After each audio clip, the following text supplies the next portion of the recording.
Okay. I kind of wanted to give everybody an idea of maybe stuff I've got published, stuff you can find as far as poetry and books and stuff I've got out. I guess the first thing I'll start with, this is a literary journal produced by Kentucky River Community Care. It's their second issue. It's called Voices. This is a 2018 issue. There's a video that I've done with the people at A Voice in the Mountains. We spoke about some of my books and stuff like that. But at the end, I done a reading for them, and I done a poem called "The War at Home," and that was actually published in this book, but it will be in my upcoming poetry book I hope to have out this year. I know it seems like a lot of poetry books back to back, but it's what I do, and I keep them short. These are not huge. I don't just throw everything I write in them. I keep them short and just kind of put stuff that I really like in them. But here's The War at Home. And this is a great book. It's got a lot of poetry, a lot of creative nonfiction, first-person essays and accounts, illustrations, artwork, photography, tons of stuff. And again, this is Voices, to 2018 issue 2. So that's where you can find The War at Home. I've also posted it on the Facebook page in its entirety. I post most of my work. I'm not in any big hurry to get rich and famous. I don't think that's going to happen based on my writing, and I can live with that. Poetry wise, in the first book I ever published is Coal Kingdom. It's purely a collection of poetry.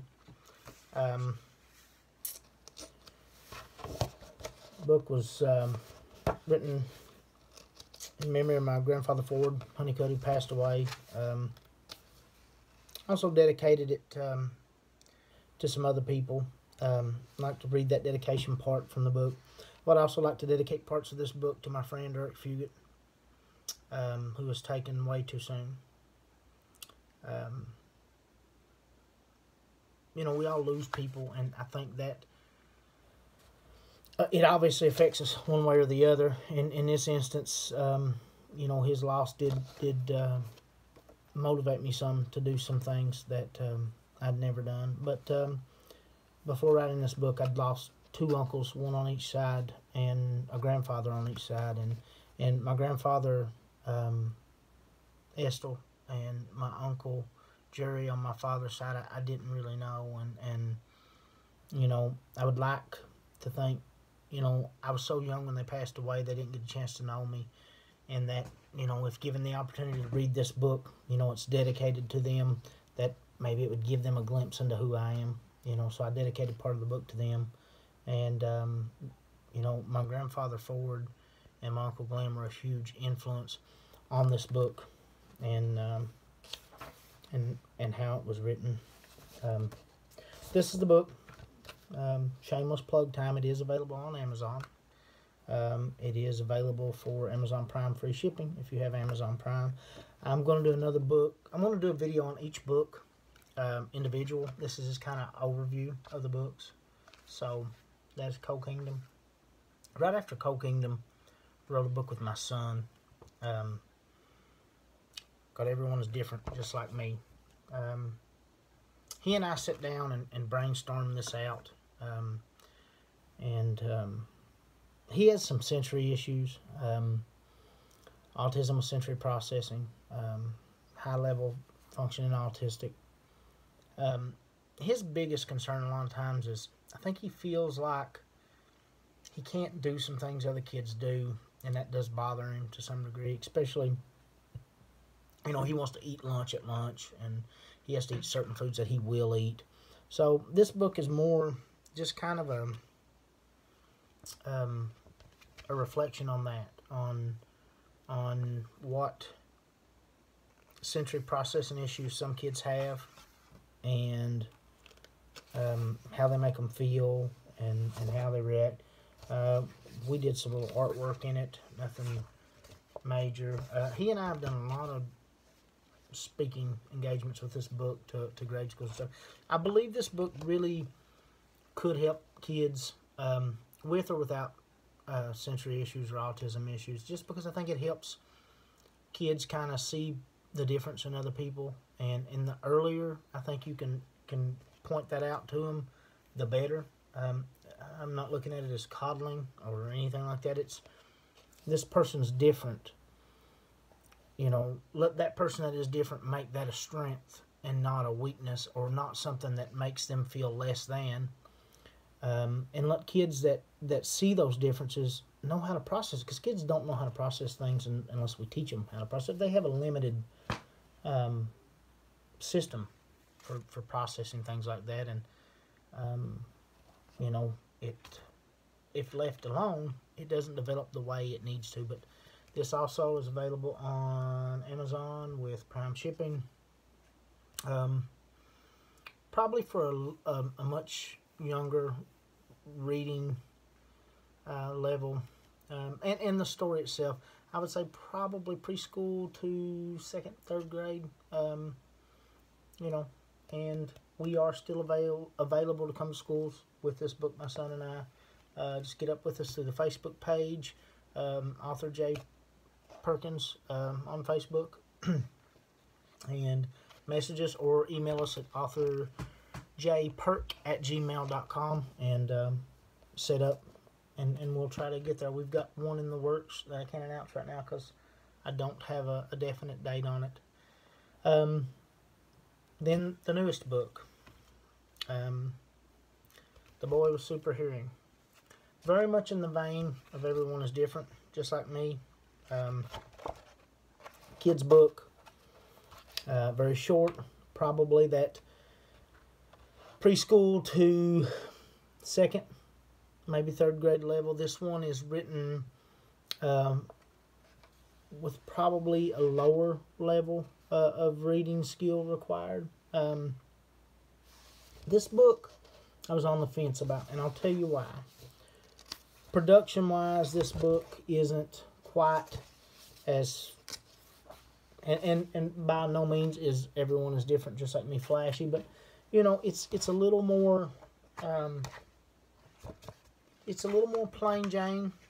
It's a very quick story, but I went back and forth on publishing it, not publishing it at the time. Maybe I rushed a little bit to publish it because of the exterior design, but due to some issues with the publisher, it's what I was stuck with. This is not a book that is a super long story, but I think this book for kids with and a sensory aversion to hearing, kids who can't stand loud sounds, kids who are trouble in crowds, kids who have to wear the big earmuffs. I think this book is tailored just for them, and also letting other kids kind of see a little bit behind the curtain on that. There's a quick little synopsis on the back about it. The Boy with Super Hearing is a story about a boy who is different and special. He has super hearing and wears headphones to help control his power. Others didn't understand him at first, but they now know everyone is different in their own way. Those differences make everyone special and unique. And the thing about both of these books, this one and Everyone is Different, just like me, is they're short, quick stories, but I wanted to engage the kids a little bit further once they had read the book, to make it kind of a thinking exercise, something parents and teachers could do with them. So once you're done with the story, get these activity pages, like what superpower would you want, and it gives them room to write and put on there. What are 3 things that you think make you special? It allows them to identify themselves for the individual that they are. It's got some coloring pages just with some of the pictures from the book, and also gives them an opportunity to draw yourself as a superhero.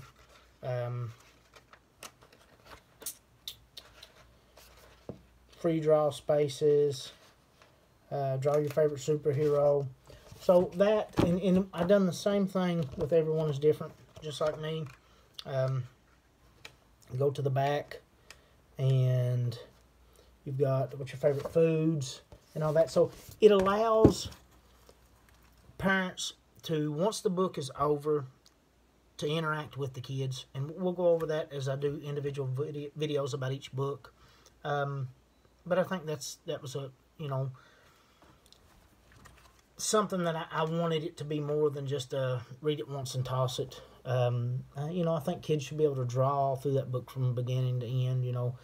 Problem with children's books are generally, they're a lot of times one-time uses. They will get handed down, but let those books be interactive. They're very plain. The paper is very conducive to artwork, and just let them kind of do their own thing with that. Those are currently what I have published. There's a lot of things I'm working on. Another children's book that was as close to being finished as The Boy with Super Hearing was, but it just, in a toss-up, it came out. The poetry book was kind of surprising because, I done a radio interview with the people at A Voice in the Mountains a week or so back, and was nowhere near ready to say that was going to be a definite release this year, and now it's looking like that may be. So I'm pretty excited about that. I got a couple short story things that are in the works. And then I've got another book project that I'm looking at. I don't try to force a time frame or guarantee on any of that. You have those things guaranteed that I showed you. There they are, and they're guaranteed. They're there. All three of those books are available on Amazon with Amazon Prime. If you buy the book, or if you have bought the book and you're watching this, please leave a rating, and an honest rating. If I'm not a literary genius, so if it's not a 5 out of 5, don't leave a 5 out of 5. But give it a rating. Leave a comment, something about it. That helps me with, honestly, with marketing of the book. It helps me in a lot of ways. But it really helps me on Amazon too, and it helps me with what I'm able to do in the future. So if you can, please do it. If you like this video, please like the video. If you really like the video, please subscribe. Please leave a comment for the video, any comment whatsoever, any questions, and I will get back to them as quick as I can. I'll make a video about them if I have to. But like, subscribe, and share it if you feel the need to. And thank you all.